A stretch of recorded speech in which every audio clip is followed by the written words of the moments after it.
डोणगाव बसस्थानकावर नेहमीप्रमाणे आजही वाहतुकीची खोळंबणा झाली होती आणि या वाहतुकीचा खोळंबणा मात्र ॲम्ब्युलन्सला भेटला आहे। या ठिकाणी ॲम्ब्युलन्स बऱ्याच वेळ थांबली होती, त्यामध्ये रुग्ण असतानासुद्धा समोरील वाहतूक क्लिअर झाली नाही, कारण या ठिकाणी वाहतूक क्लिअर करण्यासाठी कोणीही उपस्थित नव्हते।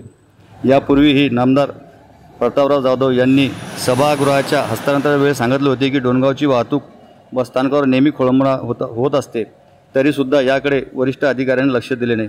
कारण वरिष्ठ अधिकारी म्हणतात की आमच्याकडे कर्मचारी कमी असल्यामुळे आमचे कर्मचारी कुठे काम करणार आहेत, परंतु या कर्मचाऱ्यामुळेच पूर्ण बसस्थानकावर नेहमीप्रमाणे वाहतूक खोळंबित राहते।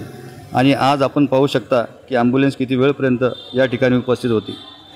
जर यामध्ये रुग्ण जर सिरियस असेल आणि त्याचे काही बरे वाईट जर झाले तर याची जबाबदारी कोणाची राहणार? शब्दवान न्यूजसाठी जमील पठाण, डोणगाव।